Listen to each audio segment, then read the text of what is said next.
dismissed. You know you gotta tune in, right? Hey, we just soldiers on a mission. Turn the volume up, tune in to the vision. Spitting every episode, ain't no skipping. Put your mans on, he ain't hear it, then he tripping. And you know you gotta listen to the Ransom report. Hey, it's the Ransom report. Said you know you gotta listen to the Ransom report. It's the Ransom report. Now what you thought? Yeah. Welcome to the Ransom Report, powered by What's the Movement, providing you with intellectual entertainment via podcast. As always, joined by the Sheik, I'm Mr. Ransom. Sheik? What's goodington? What's goodington? Sir, time flies. It time does. flies when you're working. It does. I'm loving it. I feel great, exceptionally well. As always, peace and blessings be unto you, sir. Likewise, my G. I appreciate you. I've been thinking of ways to kind of get this podcast off the ground, like our banter back and forth, and I have an idea. One of our previous guests said Sheik wisdom or Sheikisms. I feel like that fits perfectly into the motif in our dynamic. You're the Sifu, I'm the grasshopper, you know? Let's go. And in a good way. So I feel like we'll use this opportunity I want to open it up with a question for you. Let's go. Okay. How are you feeling about hearing your own voice in third person? Like on the podcast? Like when you hear it? I love it. I love it because it's not a new thing for me. Podcast is new for me.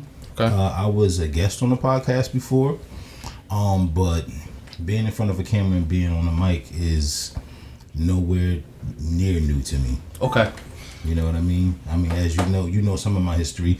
I've been in studio since high school. Yeah.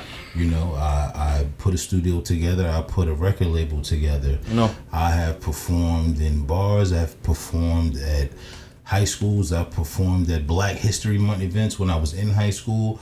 I have made beats for people from Purple City Bird Gang. Yeah. I have opened up shows for $500,000. I have. Wait. You did stuff with Purple City? Yeah, I made a nice beat for Shice Bubs or Aguilar, one of them. Aguilar. I made a Smokey Robinson sample beat for Aguilar that was on one of DJ Diggs mixtapes. R.I.P. DJ Diggs. R.I.P. DJ Diggs, New Jersey legend. So and I opened up for $500,000 too. You do it, and you've done it, and you do it. You feel me? I wonder. I still feel like the nerves beforehand. I'm still finding my voice, and that's just me being transparent. Yeah. I've always believed in transparency as a strength rather than a weakness. Absolutely. So, what advice could you give me? This is how we're gonna open these shows. Like, what advice could you give me along my journey of finding my voice here? The only advice I can give you is be comfortable being you, and I already know you're that. Like, it's just something that you have to get used to, because when you come here to get your hair cut, you know you are live when you're here. That's true. That's very true. You're a whole entire presence. So the only difference is knowing that someone's watching, right? But somebody's always watching. Being a presence is hard. Yeah, man. It's not as easy as it seems, and I'm getting used to it. But you're right. Pretty soon it'll roll over like minutes. That's a fact. That's old a fact. Cell phone stuff. I'm working on it, and I feel like being in the public eye is something I'll get used to as time goes on. I know I'm built for it, but I have to know the ledge and walk that line. Yeah, so. and the hardest part about it is going to be criticism and judgment, because that's always going to come with something like this. That's and that's regular. That's a fact. When you have your hands in so many different things and wearing so many hats, it's I guess it's part and parcel, right? Absolutely. It happens, yeah.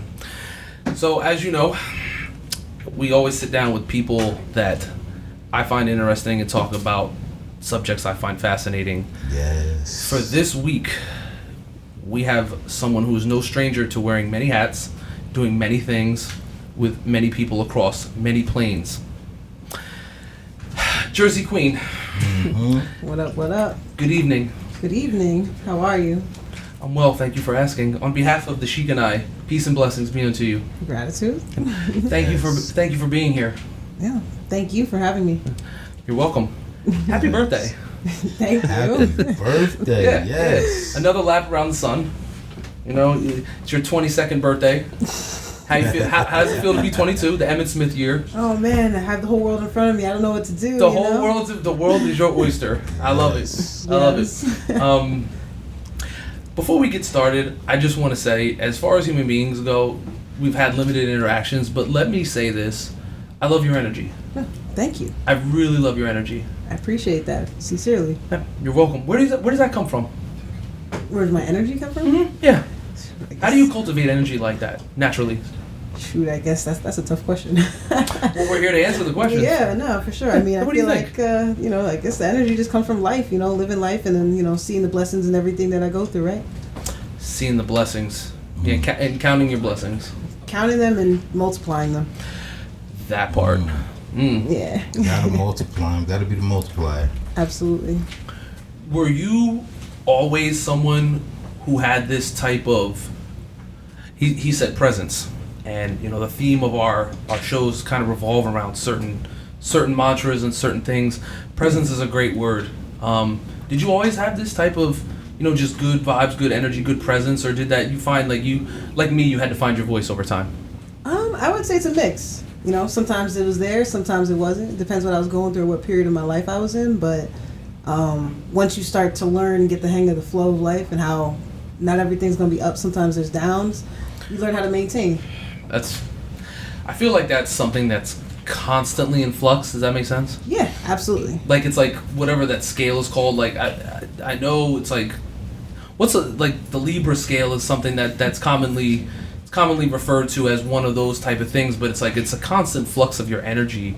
And again, I don't judge people at the ripe old age of what the age that I am by your money or your status. I kind of judge people by what people say about you and how many people, because one person says something about you, it's an opinion. 10 people say something about you, where there's smoke there's fire, and I've never heard a single bad thing about you besides, man, she's a woman of mystery.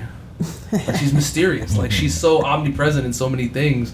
How do you feel like at this point, this many years into your career being, in the public eye, do you feel like you found your voice, or are you still working on that and cultivating your presence? I would definitely say I found my voice, but you know what it is? People have to build the one-on-one relationships with me for them to hear my voice. Because social media is not people look good on social media and whatnot, but I really like the one-on-one relationships, Like old school? Oh, yeah, absolutely. Now, is that old school, like technology-wise, or like what is that? Like, do you go by like technology or just like face-to-face conversation? Definitely face-to-face. If I could build with you in person, it's way easier. Social media, you get a false perception online. You know what I mean? Yeah, I mean, I feel like people create the reality they want on social media based on their insecurities or the negative qualities. The Sheik and I had a conversation about this a couple of episodes ago about following the fact of being a follower, and then the Sheik said if we paid attention and followed everybody to the letter that's on social media, we would end up hungry and naked. Oh yeah, is what he said. And I thought about that. I ruminated on that, and he's right. Oh yeah, he's 1,000%. right, because they're not putting money in our pocket or food on our stomachs, but we aspire to be these people that we have no clue what they really represent in real life at all. Like social media is absolutely the platform for people to be the image that we were given of every cop when we were growing up. Like when you grow up, you're like, oh, I went to school with him, he's soft, he a punk, but now he a cop. You know what I'm saying? Like that's what you hear. That's what you hear a lot lot I see what you're saying. So that's like the bullied cop mentality is used wholesale on social media. Yes, like social media is like facade for dummies. Oh yeah. I actually agree with that. The bullied cop facade is applied widespread for social media. I agree. I agree with that. And not everybody, but you know what I'm saying. It's of course not. It is a place where you can give another face. Generalization is very harmful. When we're talking about either a demographic, an age group, color, anything like you just said, not everybody. And it's important because sometimes I feel like emotionally in the moment, if we're upset with something that we see, we tend to speak from a place of emotion, and like you said, you have to sometimes take the best part of people and things for yourself. Could you do me a favor, Sheik? Would you honor me and relate to be what you need for yourself represents? Well, basically, what I was saying is like you just got to take the best part for yourself, because you're gonna have a whole lot of things placed in front of you, especially information, right? Facts. So basically, what I mean by that, in the most simplest form, you have to take the things that are applicable to your life and utilize them. You know what I'm saying? I've read books, I've listened to books, and I've spent time around wise people and dummies. I even learned things from dummies. One of the main things I taught people when people asked me about opening a barbershop and my experiences, I said one of the greatest experiences I had being around different barbers and working in a couple of different places over the years was I learned what not to do. You know what I mean? Not what to do, but what not to do. What not to do. You know what I'm saying? And sometimes you have to just approach and burn the candle from the other end.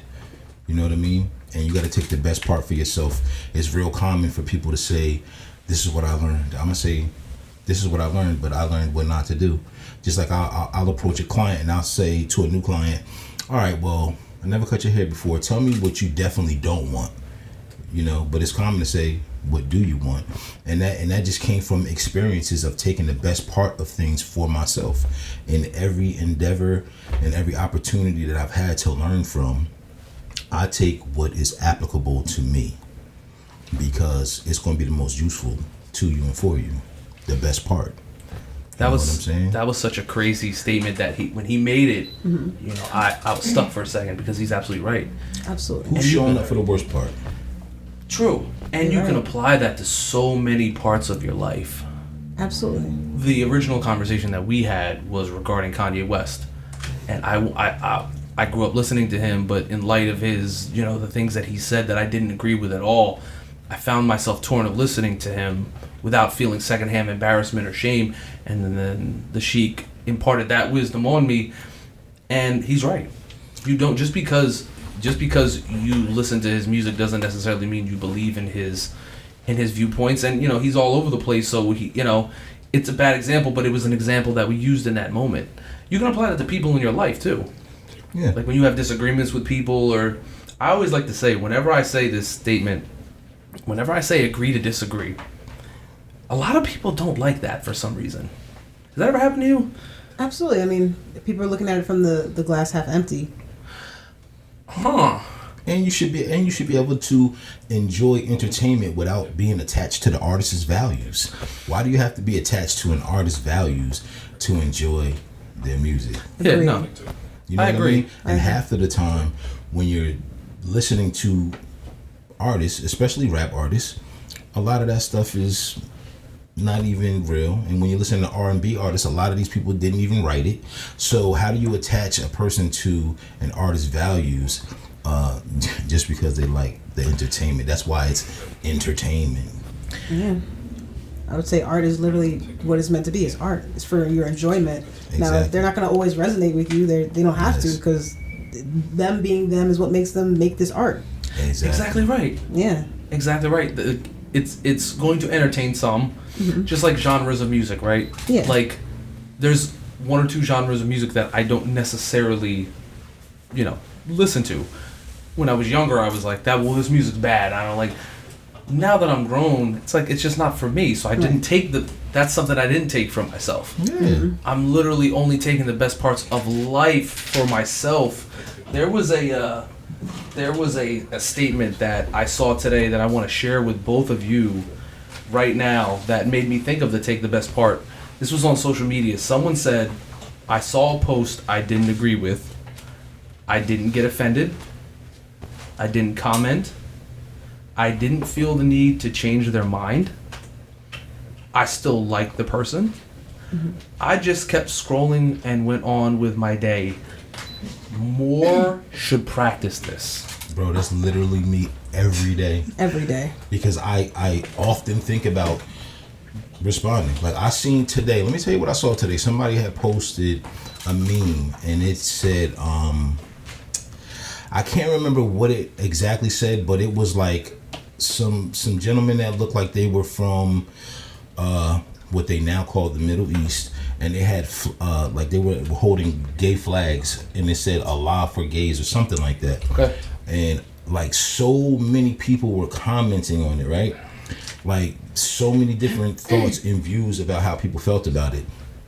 And I was just like, I read it and I was reading all of the comments, and I wanted to, you know, I thought about commenting what I thought about people's thoughts. Sure. Not even about what I saw, but people's thoughts. And I said, you know what? That's not even what I do. Like, and what am I doing it for? And I let it ride. And I was just like, I'm good on that. That's not even my fight. Yeah, I tend to think that when it comes to opinions, I love this. I love it too. You're someone who finds themselves constantly bombarded by opinions because of the field that you decide to work in, the entertainment field. You're in the business of entertainment. That's not the only business you're involved in, but you're in the business of entertainment. Is that fair to say? Yeah, I can agree with that statement. Okay, cool. Yeah. How do you navigate that as someone who is high profile? Because this is how I look at it. And I can, the best advice I can always give someone, the best words I can give someone, what would I do if I was in their position? Yeah. I'm not in your position because our paths are different, but I just started a podcast. Well, the Sheik and I started a podcast. Everything I'm saying is being recorded. Yeah. Everything I'm saying is being videoed. So how do I maintain my true self authentically, but at the same time making sure not to step on anyone's toes? And you being in that field, you're someone I can learn from because you've done this for how many years? Gosh, I guess I've been in this since like about 2013, technically. When did you first fall in love with hip hop? When I fell in love with hip hop earlier than that. My brother. What was the moment? My brother gave me so many moments. I'll say my brother. He's a little bit older than me. Okay. I could say maybe some of the best times is when G Unit first got hot. Okay. Continue. Did you like Dipset? I was a fan of Dipset. Okay, fair enough. Continue. I mean, don't get me wrong, I liked Dipset, but I was also very much a big Lloyd Banks fan because of my brother. Okay, that's... So, you know, my brother put me on to so many things coming up in like certain exclusive mixtapes. That was like the mixtape era because he graduated from school like 2003 or 4. So like I graduated in 04 myself. So I graduated in the heat of the mixtape era. Exactly. So you were. And I like Banks as well. Yes. But I was a Dipset fan all day. Oh man, I don't know, man. It's tough. Unit they were cool. I'll say like when you look back now, they were really cool. But you Dipset was not really cool. Dipset was not really cool. They had everybody. They were very cool. But 50 Cent led the pack. But everyone in my school wore pink in 2003. It wasn't because of 50. Yeah, but 50, you know what I'm saying? 50, he had his era and he had a longer or different type of run than Dipset, I'll say. You know what I mean? And 50 Cent still doing what he do now. You know what I'm saying? He's a great businessman. Let me put it to you like that. And he learned that from Dr. Dre, Eminem, and Jimmy Iovine. Facts. You cannot have 3 better teachers, and some for worse. But that's a different subject. But he had 3 great teachers about how to maneuver in the music industry. Oh yeah. And to switch modes when you know something's not working. Oh yeah. So you started off. You really fell in love during the G Unit era. Yeah, my brother, he used to drive me to school every day. Okay. And when he drove Where'd you go to high school? I'm from Bergen County. I went to Westwood High School. Okay. You know, so at a period of time before he was in college, he was driving me to school. I hear all these hip hop songs. I feel like, I'm gonna listen to some Tony Yayo when I get home. Like, you know what I'm saying? Yes. He had me bumping all kinds of stuff, and that's when I really started liking the music industry. My brother at a point he wanted to be in the radio and stuff like that, but life just ended up life, and he ended up going a different path, But then me, on my end, I started to meet people in person who were independent artists, who had bars, and it would remind me of that excitement that I had when I was listening to G-Unit or when Lloyd Banks dropped Smile, you know what I'm saying, way back when. And I was like, I kind of like this, you know what I'm saying? It was familiar to you. Oh, yeah. And it also reiterated the good feeling and that passion that I needed at that time.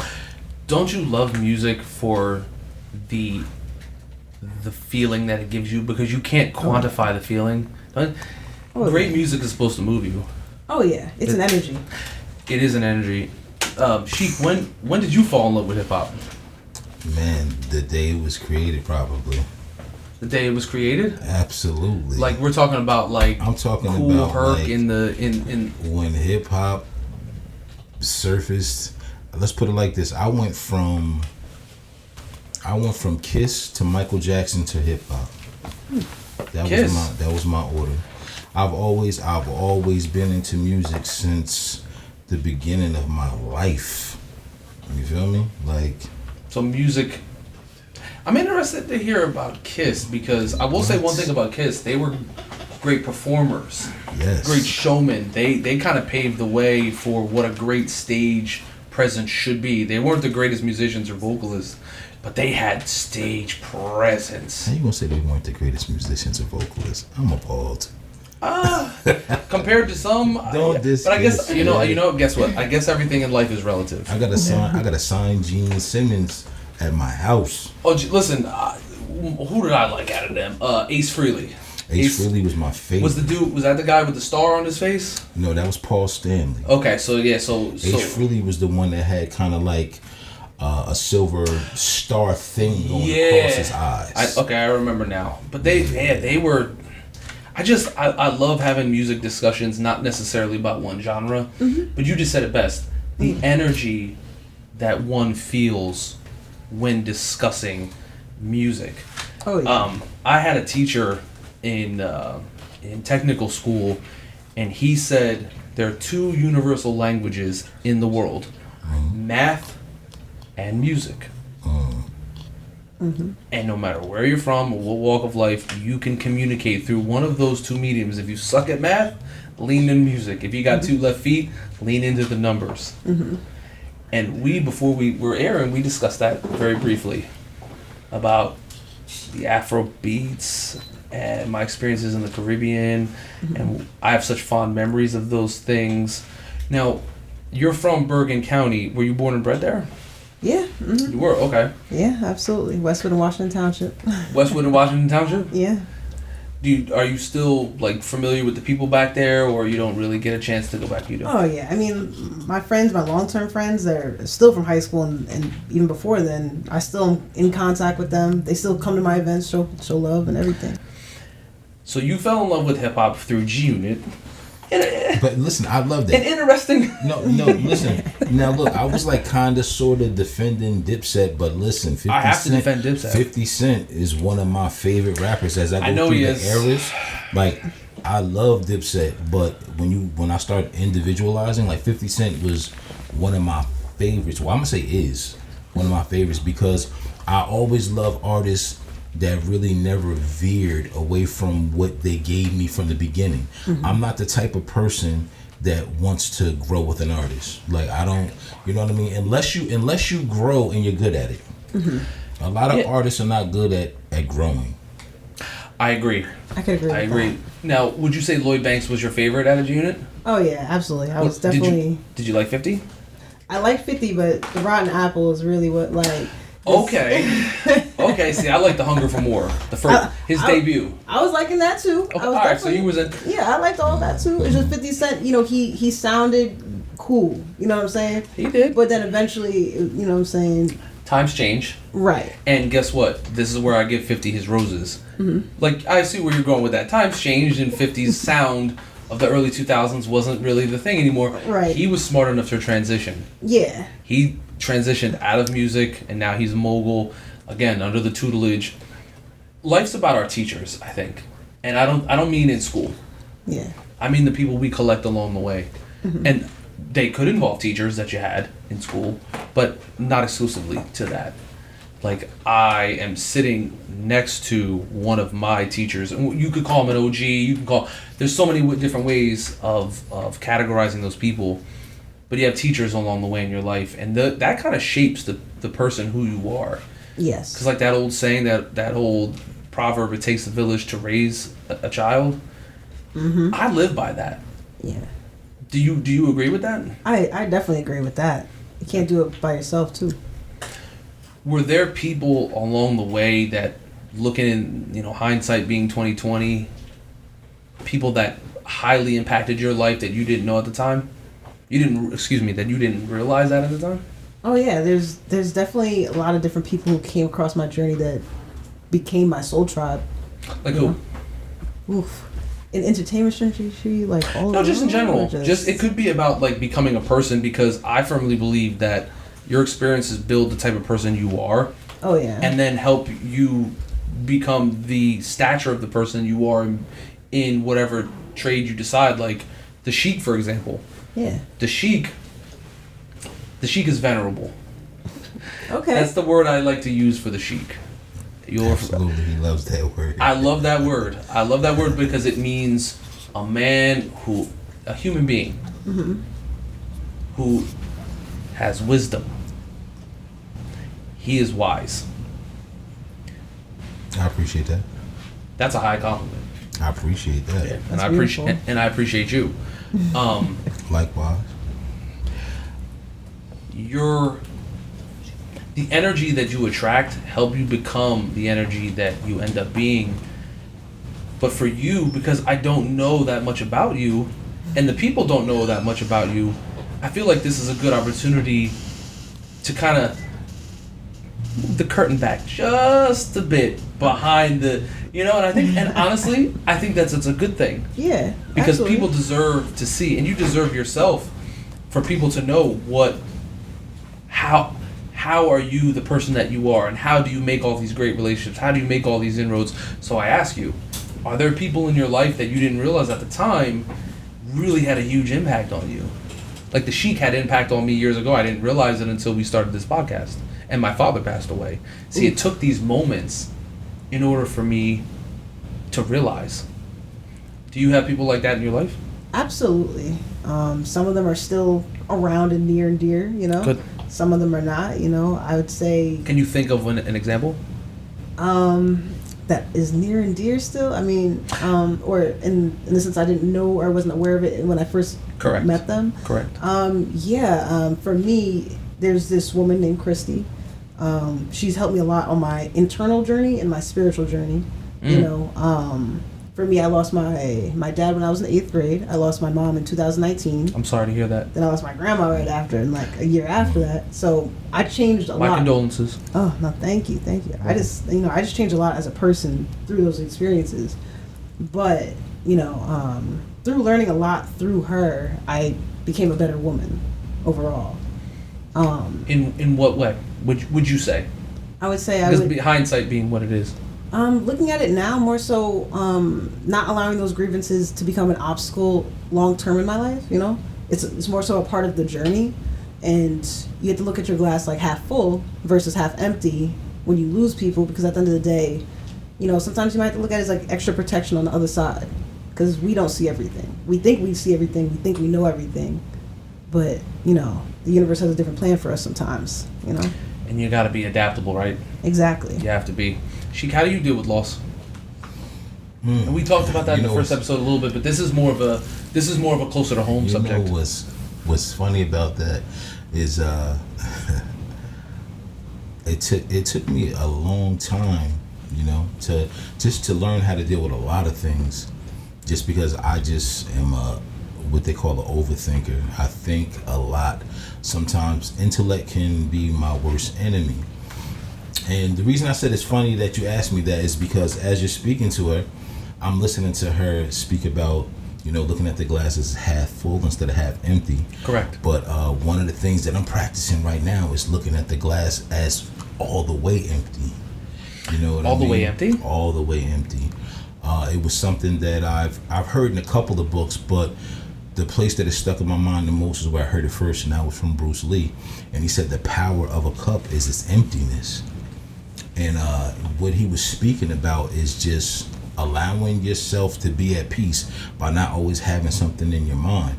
Like every emotion that you erect comes from a thought, right? Okay. So emotions don't exist without you thinking first. Every emotion that you have is directly tangent to a thought. Every single one. So I just started learning how to not think. And just be present in the moment. Yeah, because there's a big difference between thought and thinking. You know, Big difference. Thoughts between are the and building blocks to which we build life off of. Correct. big difference. But thinking can be very poisonous if you overwhelm yourself with it. And I had to find a medium for myself of what was respectful and disrespectful, because if I lose somebody, let's just say recently I lost one of my dogs, and for me losing a dog is like almost like losing a person. That's how in tune I am with my dogs. That's how much the love I get from dogs doesn't have conditions involved with it. Like I've never experienced the love that I get from a dog from a lot of things and people. Like it really comes without conditions. Well, they do say the love of an animal is unconditional. Like there are no conditions involved. Yeah, and that's what they say sometimes is lacking from the human element of it, because we have our guard up at all times, and sometimes we bring it down for certain people, but a lot of times it's like, nah, I gotta. It's support with condition. Yeah.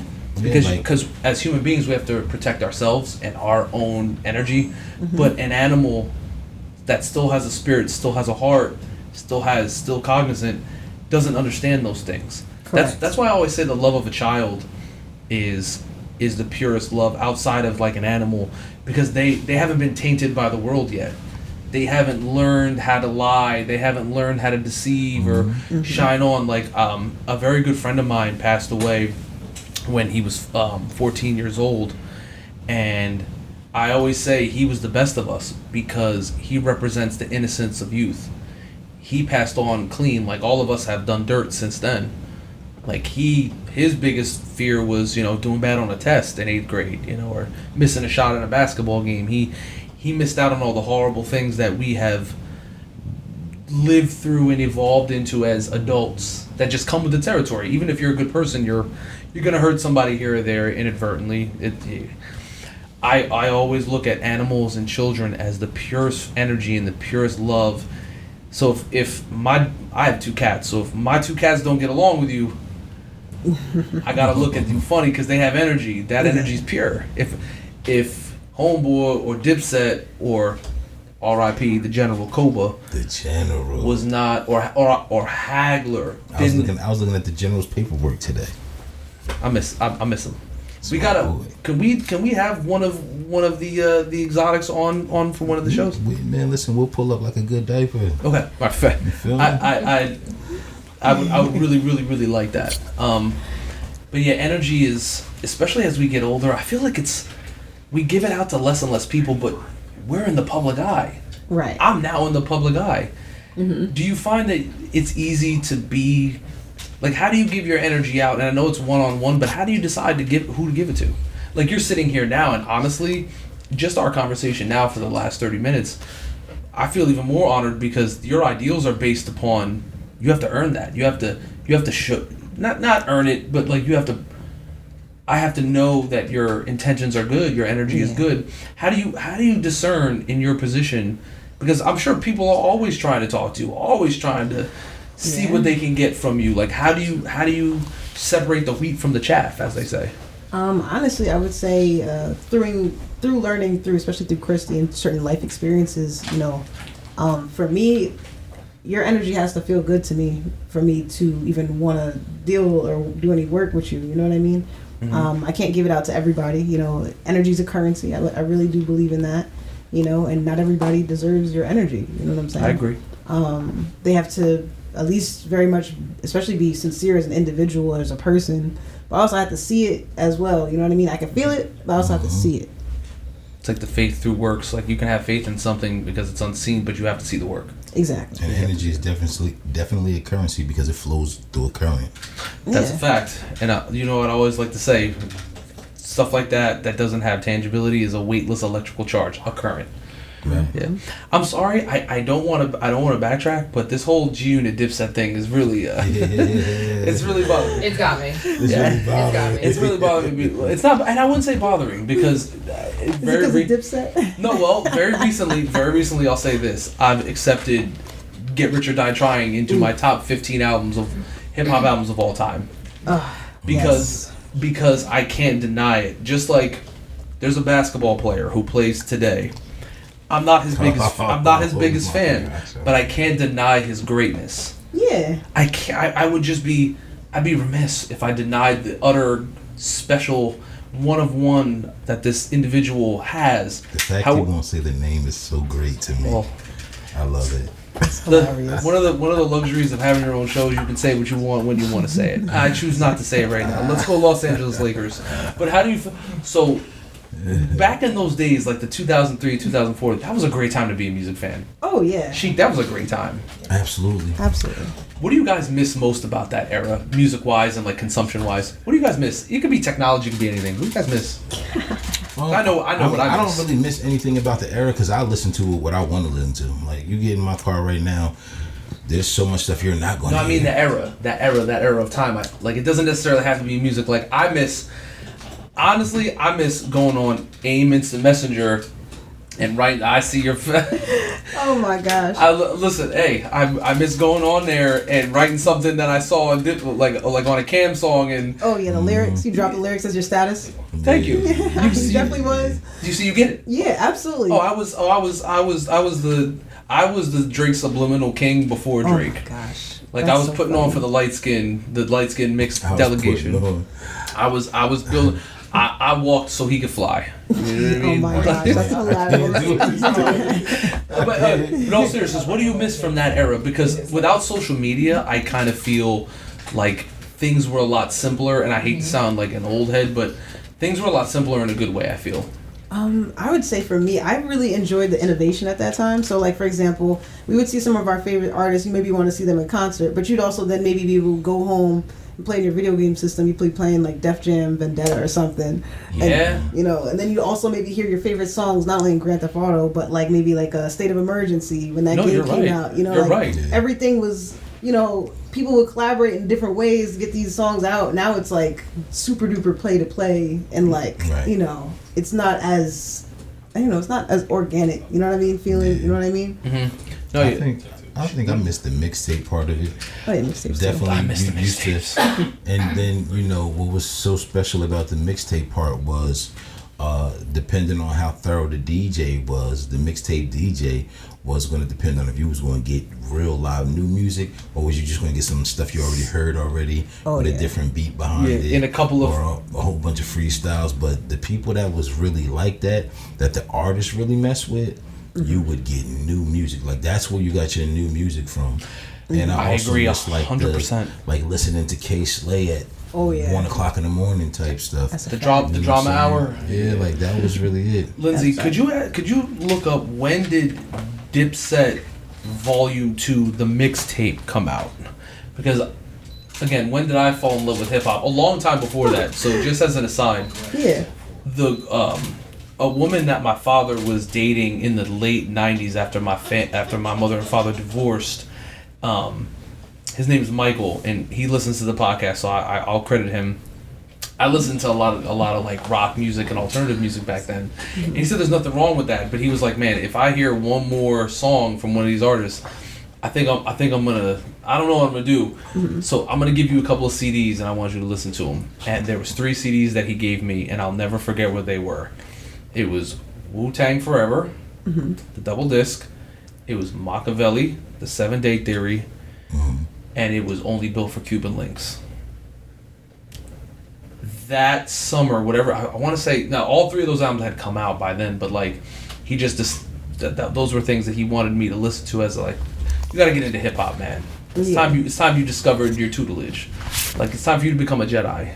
Yeah. And that's when I fell in love, and that's why to this day, Only Built for Cuban Links is in my top 1 or 2 favorite albums, and it's on a lot of people's lists of the greatest rap albums of all time. But to me, that summer was the year I was like, man, I'm 12 years old, and what's this hip hop?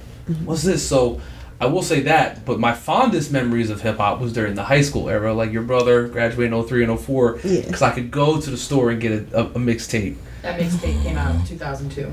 It what? 2002. Is that the one? Dipset Volume 2. Could you look up the picture? Is it a picture of Cam with the robe on? So now you got to challenge him and see. Is it Cam with the robe on and Jim Jones like hanging on? Volume 2. This one's showing them sitting on the stereo. Nah, I need the one. So it might be. I need no, Lindsey. Don't do this to me, Lindsey. I need the one with Cam with a black and red striped robe on, like Rico from Paid in Full, like that one. Yeah, it's right here. We're hit with Jim Jones. Exactly. Exactly. 2002. That's when I felt like that summer is when I was like, because they were rapping on the sped up soul samples, and I grew up. My father was huge into Motown. Okay. Huge into Motown, and he had vinyls and tapes and 8-tracks, and I would like soak up these songs and listen to these songs. So when I heard them in the soul samples, I would be like, oh, I know who that is. I've heard it already. Like Jewel's had a song called "Who Am I" on Diplomatic Immunity Volume 1, and I was like, I know that song. I was like, I know that sample. I said the replay on that button would be pressed. It was break the button. Like my brother was definitely playing that. Thank you. Like so, but see, we're all smiling now because we're thinking about the energy that those moments gave us. But also conversely, there are times where songs and music, the energy, it makes us sad. And it makes us remember hard times. There's certain, I don't know, we probably all three of us have these songs in our hearts, but there's songs that I can't listen to this day because it brings back a memory that I can't. It could be a girl, it could be my father, it could be something that I'm like, like the emotion that's tied to it is so high. And that's when you're a genius at your craft. Oh, yeah. When you can use your words over a beat to control my emotion from a certain time, you're a genius. That's when you empty that cup so you can enjoy that song. When you empty the... Yeah. I like that. So, what do you... Elaborate. What I mean by that is that's when you start practicing and learning how to empty your mind so you can enjoy that song because you like it without having to deal with your emotions. If you don't tie a thought to it, you can enjoy the song. Trust me, I practiced that. Practicing the detachment. I'm trying to tell you some in a good stuff. way though.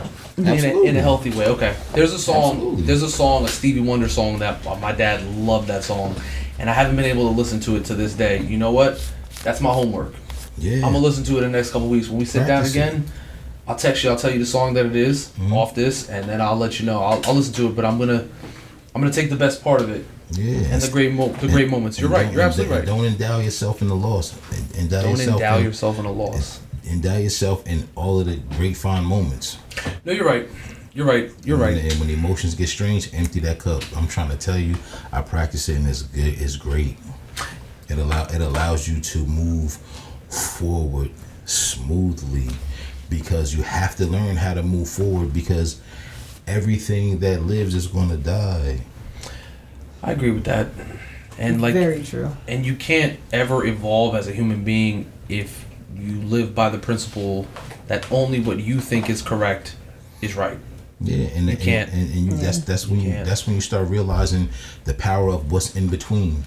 Yeah, no, you're right. What's in between your birth and your death? Your death that's where all the power and the enjoyment. That's where everything is at. Fall in love with what's in between. I agree. What do you love most about what you do? The thing that I love the most, honestly, probably... She got like that, and I'm going to build on that. Peace, Almighty. Yeah, you definitely dropped some gems there. I honestly... They call him the Sheik for a reason. Yeah, he got it on lock. It's valid. It's definitely valid. Thank you. Know, honestly, what I guess I love the most about what I do is connecting different walks of life is really my favorite thing of all aspects, regardless if it's the entertainment side or real estate side. And, just being able to help other people build those connections and connect the dots and seeing their relationships flourish past what I've already introduced them to, you know what I mean? Because life is about learning, learning from other people, learning as much as you can. And not everybody's going to resonate with you the same way, but we're all human. We all bleed blood. So, creating those connections, to help you get the resources you need in your life with another person that I know is really what means a lot to me, truthfully. Do you feel that that requires a certain level of selflessness in order to do that, and like putting your ego aside? In your opinion? Yeah. I feel that it does. What do you think?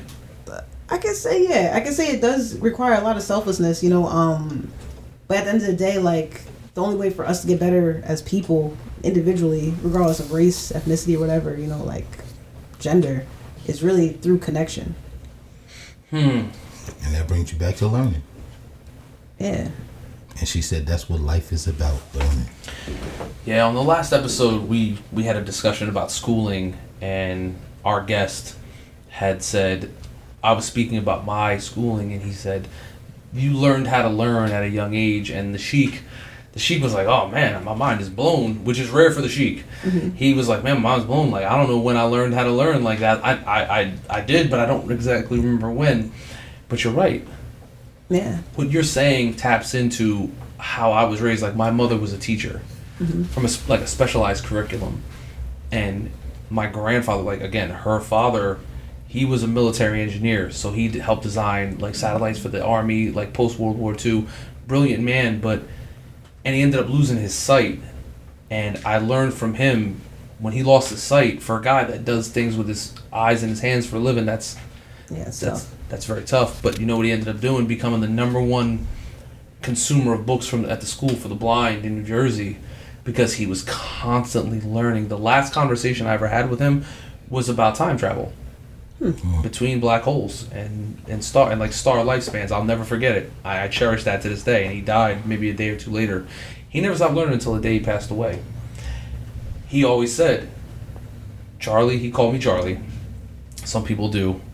There's only one person in this room right now who is qualified for that, but it depends on if you've known me for a certain amount of time. But he said, Charlie, if you're fortunate, you learn one new thing every day. If you're lucky, you learn 2. So to your point, learning, the connection is about learning. Yeah. Learning in order to live your life. Yeah, because like you said, Sheik, earlier, you are in the world, but that doesn't mean you have to be of that world. Absolutely. A world is something you create. Absolutely. The earth is what we live on, the world is what we live in. Correct. And your thoughts is what manifests what happens in this world. Absolutely. In your world. So when did you first decide to manifest? Where were the seeds that planted We Are Jersey? That's actually hilarious. Because we're talking manifestation now. This is a good time as any. And we talk about learning in life. Yeah, we're talking about learning in life. This is a good time as any. That's so funny. I would say I've nothing that I ever anticipated ever in my life. Well, like you said, life has a funny way. It definitely has a funny way. I would say in like 7th or 8th grade. That young. I'll never forget. Mr. Pena gave us all like option a bunch of projects to do. I made a magazine. So me being inspired by my brother and him and his music taste and everything, I created a hip hop magazine. I literally made it like 60 pages. I still have it. Fire. That's awesome. That's Everybody awesome. was like, why did she do this? Because I was like 7th or 8th grade, so why is she making 60 pages of whatever? And We Are Jersey eventually came about, but I never really dreamed of making a magazine. Do you still have that You do. I do. That's fire. You do. I do, yeah. I like that a lot. Mr. Pena. Yeah. That's one of your teachers along the way, right? Yeah, he was. He was definitely one of the teachers. It sounds like your brother is someone that you hold very near and dear to your heart. Definitely. And as a brother to a sister, well, 2 sisters, one sitting in this room, but like one that's not here right now, that makes me feel good. That makes me very, like, I can't tell you the amount of happiness that gives me. Where is he now? Like, what is he doing? He's, he took living his life. He took a different path. He's married. He has, my nephew, Oh, nice. So very nice. he has a whole different life, but a lot of it's truly inspired through him. Yeah, and again, would it naturally you learn, you're imprinted on by the people around you. And that's why talking to you, did you grow up in a 2-family or single-family household? 2-parent, excuse me. Yeah, 2-parent. 2-parent, okay. They were together. Like through your adolescent years? Yeah, no divorces or anything. Okay. I definitely think that also has something to do with your values and the way you look at life and the way you make your way through your own life. Oh yeah. Because sure. I'm a child of divorce, and it's so cliche to say, but my therapist always says, like, cliches are cliches for a reason. Yeah. Because they've happened so often. Mm-hmm. But the difference is, because they've happened so often, you should have the solution available. It's a cliche because you should all automatically know, yeah, okay. It's like, well, I'm going to do me. Well, okay, well, don't do you. Like fix this about yourself. So your brother, like, do you still talk to your brother? You still have a good... Of course, absolutely. And it's funny because the way that we both are at this time, like, it's very hard to enjoy mainstream music now because of how it is. The two of you. Yes, for both of us. What's his biggest... I'm sure you talked to him. What's his biggest issue? In your opinion? Honestly, it's the same thing that I honestly battle. Okay, what's yours? Yeah. We both just don't like when they're not talking about nothing. You know what I'm saying? They're not talking about no value, nothing to substance, just a bunch of mess, And there's certain people that me and him could definitely agree on. Like, I mean, for me and him both, we both like Chris Brown. You know what I mean? His music is just phenomenal. Okay. But when it comes to other artists or even some of the artists that used to be our favorites, fell off. You know what I'm saying? I kind of think that's natural. You said Chris Brown. Now, we actually talked about this a couple episodes ago. How did you feel about the whole Rihanna situation with him? Ooh. And See, being this is what's great. Ooh. I have someone now who is qualified to answer that question because I can't speak on what a female would say. I want to know, in your opinion, what are your thoughts? Honestly, it's tough. And it's, Okay. it's, Of course. it's triple tough for me. Of course. I'm also a Taurus and he's a Taurus. So, okay. Granted, yes, he probably made a big mistake, but also we are Fair. not in the car with them. We have no idea what originally happened. We don't know how it initiated. We don't know their own traumas, which also probably plays a role in the actions that happened. So for me, it's kind of hard to necessarily have a full opinion on it, being that there's no human on this earth that's perfect. Even if he looks perfect to all the girls who thinks he's gorgeous or whatever, Mm-hmm. and same thing for the fellas for Rihanna, Mm-hmm. But at the end of the day, they're still human beings. You know what I'm saying? I agree. I agree with you. I do think, there's a lot of situations that a lot of people get involved in, and hopefully you hope it doesn't get as heated as it gets. But it's really up to you as an individual if you change, if you learn from your mistakes, and how you maneuver to go forward. That's what I'm looking for. I think that all in all, you saying the human element of it makes the most sense, because I know I've said and done things that I wish I could go back, and it's almost like when you talk to someone's 20-year-old self at 40, would you have done the same thing? It's like, well, I'm not the same person. Right. So it's impossible for me to adequately answer that. Like, I hate when convicts are incarcerated for life without parole, and the parole board asks a 50-year-old man what if they would have done, have they learned from their mistake at 18? Well, you're talking to two different people at that point. That's not fair to the convict. I Of course they would do. Like, that's why I'm so big on prison reform. Like, that person has no semblance in 30 years later. Yeah. So of course you should let him go, because he's obviously grown and learned 30 years worth of knowledge that he didn't have. Not everybody. Don't let all them people go. Not everybody. Not everybody. I watched Fuck that. Can I say that? All right. Can I say That's that? fair. No, listen, that's fair. That's fair. And we talked about generalizing. Everybody can't go. We talked about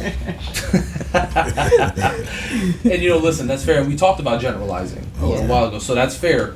I watched a really powerful New York Times vlog a few months ago about they were called 40-plussers. They were people that had been on Rikers for 40 years plus. Jeez. And some of these stories, and to your point, there's one or two of them that I'm like, I don't know, maybe he's just saying it for the cameras. He's doing his best Academy Award. But there was a couple of people in there that I'm like, man, this guy is 70 years old. Everybody can't go. He made one mistake in his life and he has to pay for it for the rest of his life. I don't agree with that. I don't agree with that, because if that's the case, we would all be in jail. Oh yeah. Like every one of us would have done time. Every single one of us. If we were gonna be that. I don't think that you committed an atrocity that you could get judged on to be staying locked up forever. You want to know something, Sheik? When you think about it, there's atrocities to one person's everyday life is another person's atrocity. That's true. I mean, that's true, but when you go according to the judicial system, no, but belief system.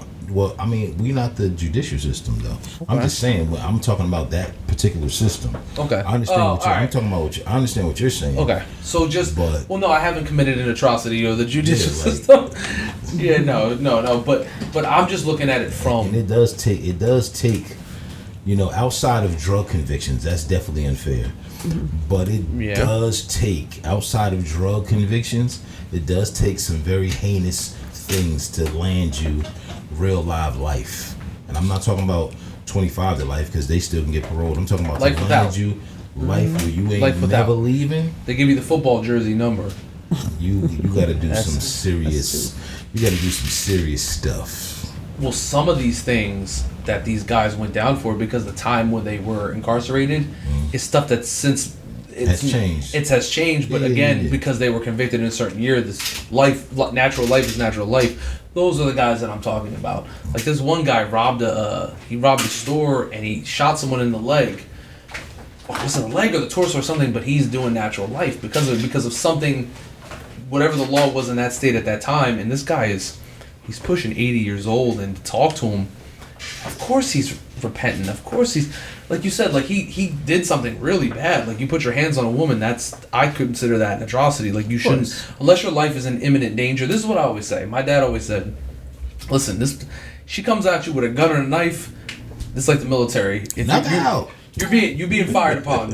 Return fire. Like, but anything else, like you don't go putting your hands on a woman. Of course. Like, but if you're really honestly in it, the Bible teaches you, and honestly, leaving religion out of it, just what I believe in personally, it is taught that if you are truly repentant and God looks into your heart and sees that you're repentant, you will be forgiven. Mm-hmm. That's just what I subscribe to personally. By that mode and that way of thinking, you gotta kind of frame it in a certain way. I just think that like in our everyday lives as human beings, like you've been hurt before, I've been hurt before. The Sheik, even the Sheik has been hurt. Like even the Sheik. Yes. And I jest, but in all seriousness, as human beings, we all get hurt. I wonder, is it the human element that prevents us from moving on from these things and turning the other cheek, or is it the fear of what other people might think of us if we forgive them that prevents us? I think those both go hand in hand, honestly, because those are a part of being human. You know what I mean? Being human cares about what exactly people think, but also part of it is definitely like it's about acceptance. I would say as well. It's about acceptance because you have to accept that the people near you are truly sorry. I guess if they truly are, and you can forgive them, but accepting that you yourself can see past what happened to you. If you're not at that part of acceptance, then you're not going to be able to get to that point, I'll say. And that's an internal thing. Yeah, and that's definitely an internal thing. I feel like you have to know in your heart that you are ready to do something like that. Yeah, and it comes with growth. So, see, this is the beauty of this type of platform. Yeah. Back to We Are Jersey. So, Mr. Pena. Oh gosh. He was there at the Genesis. So you made the magazine. Yeah. What happened next? Honestly, a part of my life journey. Goes on. Life went on. I pretty much would say I had a close friend. I'm still close friends with him to this day, and now he's becoming a doctor. But I'll say he was hit by a car and considered dead on the scene, right? And I say I was president of 2 clubs in high schools, Future Business Leaders of America. And I utilized that to throw events to raise money for the family and give them that money because he's Spanish, he was an immigrant. And that's kind of how I got into the part of where I'm at now and started these events because Banks, my business partner, he would come and DJ. And is that how you met him? I had an ex at the time, and that's how I met him. And then we ended up staying close friends, and The ex eventually disappeared off into a different path. You know what I'm saying? As exes You know do. what I'm saying? As exes do. Okay. You know, and you know, Banks is still here to this day, and him and definitely his mother, like, they definitely were a part of those people who were catalysts in my life to continue to keep going and doing the things that I do now. The type of people that we've been talking about. Oh yeah, absolutely. Okay. For sure. So you get with Banks. I got with Banks. I threw a homecoming and I threw a few other fundraisers. I used those funds to pretty much give it to my friend's family. The school, that's when I was younger and I didn't really understand, like, oh, you need to be a nonprofit to donate money. I'd be like, I don't care. Why do I need to be a nonprofit to give him money for his hospital bills? Like, Yeah, the business side of it. But I was younger, I didn't care. So the school kind of got involved, and you know, they took a picture with me in the check, even though they were trying to tell me not to do it. Okay. But you know, they wanted to look good for the paper and everything. So I understood it at that point. I understood the politics of that. But I say to say, it was kind of like practice that I didn't anticipate to be practice for what I'm doing now. So, like, the fact that you had to deal with the bureaucracy of it and the politics of it prepared you for maneuvering in this modern day entertainment landscape? Yes, that, throwing events overall, because I would be the one planning everything, got the DJ, got the setup of the decor and the pricing for people to get in, all those things that I do now. That was the practice point for me. It's like on the job training. Like, Yeah. excuse me. Well, no, it is, because life is the job that you do every day, right? Absolutely. Yeah, so it was on the job training. Yeah, didn't know it was at the time, but Hey, here I am. hindsight's 20/20, right? Exactly. You know? Okay, so you and Banks, you guys get together and say, the two of us, we are Jersey. Like, let's do this. Now, listen, I'm Yeah, partially. I was saying so. okay. Yeah, that was like, just a wild guess. What it was is that was in high school. I graduated in 2011, and then I had that 1 year where I was kind of like, okay, I'm not president of FBLA anymore, and I kind of miss doing what I used to do. So being in Bergen County, you know, we started throwing those events, bringing the minorities back together again, because that's who I was really throwing these events with for the most part, and they were attendees especially. And, you know, really just from there, We Are Jersey became a thing because everybody needed a place to be heard. We were throwing events, and me and him would look at each other like, you know, we're not Drewski, so why are people asking for us to play their song or to host or for them to be on the mic? And we're like, why are they asking us? Like, that was your first taste of the, you were doing something right. Yeah, but and you we were didn't doing know. something that people, well, Dame Dash said something a long time ago that was very poignant to me. Mm-hmm. He said that when you're making history, you don't know that you're making it while you're making it. Oh, 1,000%. Yeah. You don't know what you're doing is impactful in that moment. He was like, the things that Jay and I did early on, leading up to Reasonable Doubt, we didn't know that we were making history in those moments. We were every step of the way.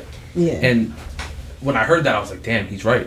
That's why sometimes you have to kind of stop in the moment, like he said, be present in the moment and say, okay, no, what I'm doing is important right now.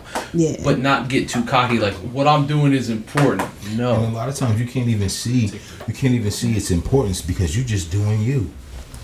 You're just doing you. You're on your own path, and it just happens to be historical. If you really think about all the people that made history. Yeah. You know what I mean? All the people. Okay. Things that are historic. None of that stuff was like a plan, pretty much. It was like they were living their life, especially when you go into struggle history making. You know what I'm saying? Like, people usually make history for persevering through something that people either thought they couldn't do or tried to block them from doing. That's usually what becomes a powerful historic moment. Yeah. And we've all encountered those things along our way. So you and Banks are gaining steam, and at what point does those three letters WAJ come into effect? Shoot, We Are Jersey. I mean, we previously was featured in another publication. Okay. Nice. He wanted to partner with us, pretty much for us to be under his publication, but his publication was meant to be really just focused on his work, and ours is like focused on everybody else but us, but me and Banks. That's why me and Banks are kind of, I guess, that mystery. You are. You know, we don't like to really talk about ourselves or really promote our work. It's really about everybody else. They're pretty much what creates the community that we have. You know.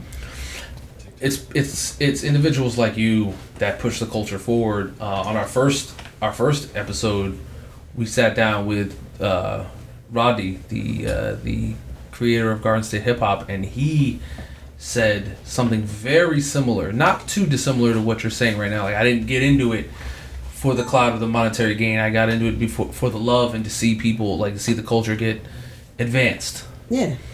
And I always believe this, I firmly believe this, if your intentions are pure when you enter something, it might take a while, but God works on his own time.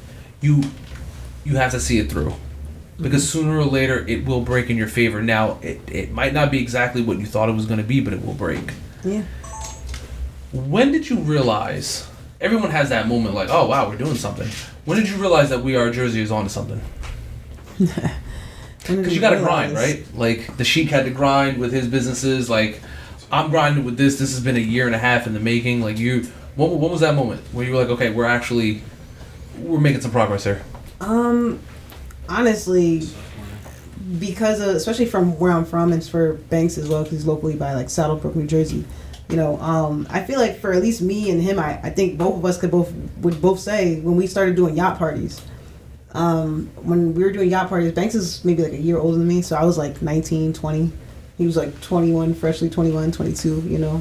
And the yacht parties we were throwing in New York, I never in my life imagined doing yacht parties. Never crossed my mind. Never was like a dream or desire, you know. But we started seeing people lined up for blocks and blocks and blocks and blocks, and we're like, well, we're actually throwing a really big event. Like, you know, at first it sounds like it, like you're just talking about it, but when you see it, it's different. When you can feel the energy of everybody there excited to be at this event that you're throwing.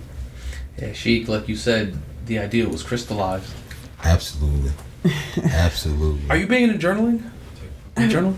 What do you mean, like as in like for manifestation? Correct. No, I wasn't. The Sheik's really big into that. It's smart. Makes it come faster. I kind of just started it, and it was funny about He's big into it. Journaling. Yeah. When we first started today, and you're speaking about the Sheikism, right? When she said that, our last guest said that, I put that into my journal recently. You did? Well, not our guest didn't say it. That's who said it. I'm sorry. It was Lindsey. I am so sorry. It just came clear to my mind when I said that.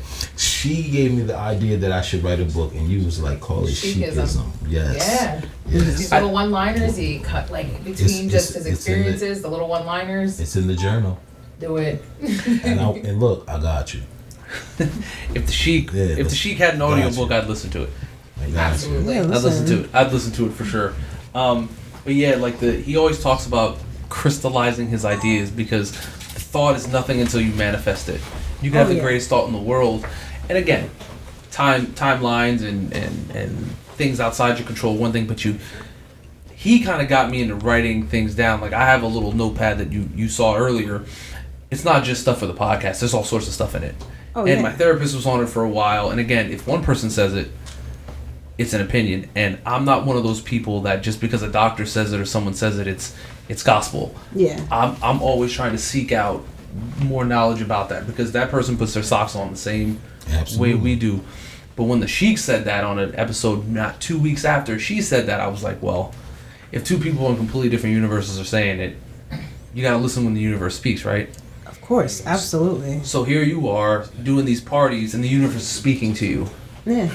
And you decided to take it to another level into publication. Was that moment, or? I would say it's one of them. It's one of the moments, okay. Because definitely people were performing on the boat, and I didn't realize how important that impact of that experience for them was. Because I was just like, oh yeah, go ahead. Sure, do you. Yeah, if you want to perform, go ahead. You know what I mean? But go off, yeah. People were expressing gratitude, through the roof that I wasn't anticipating. Because I was like, why? Just giving you a mic, like, you know what I mean? I think that's because of, like, the person that you are, though. You looked at it in a completely different way. You looked at it in a way of too few people look at it. You weren't necessarily trying to gain clout from it or do anything from it. It was just, like Biggie said, spread love, it's the Brooklyn way. Spread love, it's the B way. Yeah. Like, you were just spreading love. That's just the type of person you are, and the person that your brother helped you to be and your parents raised you to be, and, Mr. Pena and all those people along the way kind of made. But again, like, you become an amalgam of the people who are impactful in your life. Absolutely. So now when was that? When did these out parties really start to pop? Oh my gosh, that was like around I guess my first one was like 2014, 15 maybe. Okay, so now that's 10 years ago. Yeah. I know it looks crazy when you look back at something. Sounds crazy, yeah. I remember the Sheik has a bully business, and it's doing very well. And I remember his crystallizing of the ideas. Every week it would be a little bit more. And is it wild now? You looking back on it?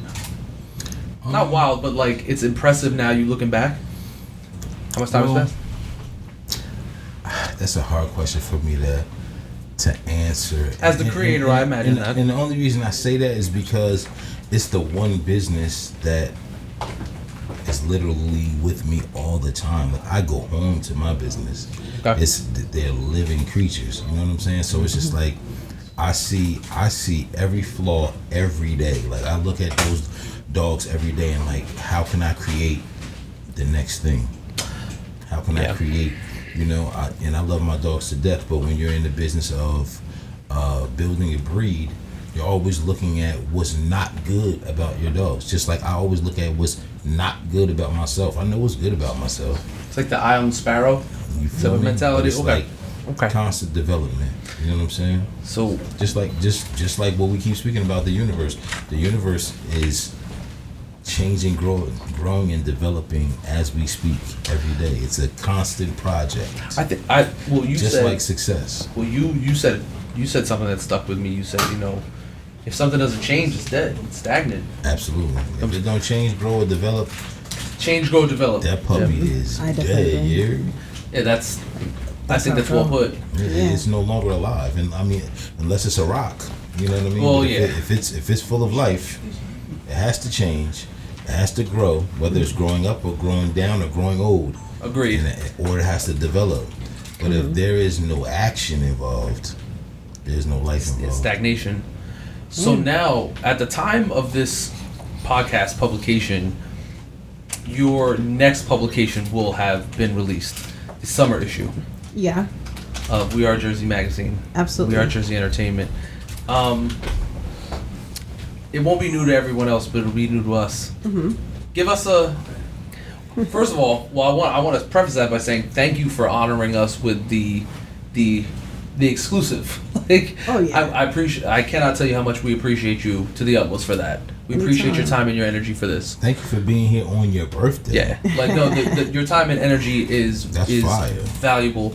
So if you could bless us with some things that we can expect with that, we would be most appreciative. Yeah, I mean, well, this next issue is definitely, I feel like it's almost like a gift to myself at this point too, because I feel like it came full circle, you know. We're featuring the artist from Newark, New Jersey. She has a lot of amazing R&B music, and I'm pretty sure she's going to be up and out of here. You know what I'm saying? She's definitely very quickly on her way to the top, and I used to pretty much follow her for quite some time, 2016, 2017, and it also reminded me, especially when we interviewed her, you know, she expressed her gratitude because of us providing that early support. And it just reminded me, people don't forget, you know, the gratitude and the experiences you give them. And, you know... The right people will not forget, no. Yeah, and, you know, supporting people, sometimes it doesn't really go in vain. Like, sometimes you think it may go in vain, but it really doesn't. Like, she's such a humble being that, you know, I could see where she's about to go, you know. We also have Lady Luck as a cover as well. It's a double cover this issue. Okay. Ooh, Lady Luck, let's go. You're in a big Jersey energy for this. Oh, absolutely, absolutely. It's only right. Yeah, you know, and you know, for this upcoming Sunday, we are going to be celebrating the release at the Kruger Scott Mansion in Newark, which is historic. What a great spot. Yes. For people who do know the history, then they're like, okay, I understand now, because now you got these women double covers, but also the Kruger Scott Mansion was the first, you know, millionaire in Newark. She had that mansion made for herself. She was a hairstylist, you know, and that place is being rehabilitated so that they could, you know, bring in creatives and things like that, so that they could, you know, use it for our community and our people, you know what I'm saying, to be able to further their expression and improve their businesses and so on. As a realtor, Is that a desirable location? I mean, piece of real estate. Listen, I say everything is what you make of it, because no Facts. house is perfect, so you gotta turn your house into a home for you. Facts. That's everywhere. How long have you been a realtor? Since 2019, I actually become a realtor after my mother passed. I know that people see real estate as like, oh, you can be a millionaire, this, that, and the third. Mm-hmm. I did it for when my mother passed. I wasn't. Let's say my brother handled a lot with the house sale. However, learning that when you lose somebody and they don't have a will, you have to deal with probate. You know? I know exactly what you're talking about. And with probate, you have to pay the government a lot of money to prove that you're their kid. I know exactly what you're talking about. And you know, you're sitting there looking like, I have this picture, I have this last name. I mean, we What look else alike. do you need? Yeah, you know what I mean? That's all you need. But for me, it's bigger than that. Selling the house definitely changed my life. It showed me how also important it is for us to prepare properly so that whoever is left behind, that, you know, you guys are set good in the proper manner versus wasting a lot of money paying the government for something that is so obvious, you know, in my opinion. And I want others to learn and be able to do the same, you know. That's the biggest misconception that comes across with real estate. It's like, oh, you can get rich. Do you agree with that or disagree with that? You get rich quick. You Yeah, get rich quick. You can get rich, but you can also go broke quick. So you pick your poison. You That's know? fair. Where do you want to see We Are Jersey in 5 years? 5 years? Ah, man. I guess. What's on your vision board? My vision board is really just being the main hub to create the community for Jersey. You know, Jersey has a lot of talent, and you know, people just have to see it within themselves and actually invest in themselves and, you know, put in that work, because there's really no other place like Jersey. Agreed. Yeah, people leave Jersey and then they fighting to come back, and it's like, you shouldn't have left. You should have just really put in that work for yourself. You know, That's get to where you facts. want to be. How do you think we help each other to get away from that crabs in a bucket mentality that we often find with Jersey artists? In your opinion, Honestly, look to your neighbor, look to your left, look to your right, and just put the stupidity down is really just how I look at it. Because at the end of the day, if we all come together and grab a hand or pass the baton on, then we'll get somewhere. I agree. If you're too scared, you're behind the scenes and behind the screens on social media, and you can't show love and you can't verbalize or express what you need, you know, that's where the problem begins, because we see each other, we know each other's dope. We'll sit in the same room and we'll know each other's dope and not say hi to each other. We got to get away from that, right? Oh, 1,000%, because that's the only way that we'll be able to make that change. You know, so Like not EPMD. Wow, whole Public Enemy. It takes a nation of millions to hold us back. I was waiting for what you was gonna say. Okay, all right, yeah. Nah, it's not EPMD. I'm a student of hip hop. Public Enemy. Parish? To the young female entrepreneurs that you see a lot of yourself in, what advice would you give them? I would say, you know, one, you got to start to look in the mirror and realize you're the shit and you're that girl. You know what I'm saying? It doesn't really matter about anybody else's opinion. Don't matter about anything else that you see going on social media, TV, things like that. Because most people that I know, especially very talented women, they don't realize how valuable and how powerful they are until somebody else shows them or tells them. But if you started to see that within yourself earlier on, you'll be able to get way further, way quicker. But we stop ourselves. We're our own obstacle in reality. It's like the Sheik said, you have to believe in your presence. Oh, yeah. Absolutely. And your power. You gotta believe in your presence and your power. That's a fact. B, Yeah. it's a good place to stop. Can I just say something? It was great talking to you. Oh, it's great talking to you guys as well. Yeah, I hope you enjoyed yourself. Oh, absolutely. Definitely. For sure. And if you would honor us with your presence at another point down the line, we would love to have you on. I'm with it. Yes, I I gotta am with get with her. I gotta get with B. Yeah, no, hopefully this is the first. My hope is this is the first of many collaborations between the Ransom Report, We Are Jersey magazine, I'm with it. and B. Yeah. Hell yeah. So, How can the viewers connect with you on social media? Jersey Queen 201 all across the board, or honestly just look up Bridget Pepino. You gotta get my government today. Bridget Pepino. We Google me, appreciate you'll that. find me all across the board, real estate or entertainment. Okay. let's go. Okay. Yeah. Thank you so much again. This was an excellent dialogue, and I hope it was not as daunting as you thought it was going to be. I hope we made it fun for you. Yes, a whole lot of fun, honestly. Okay. I did. We did. The Sheik and I did our job. Yeah, absolutely, for sure. Absolutely. Wherever you are and however you may be listening, thank you again for listening to the Ransom Report. Until next time, Sheik, what happened to peace? Peace. This program is brought to you by the good folks at What's the Movement, LLC.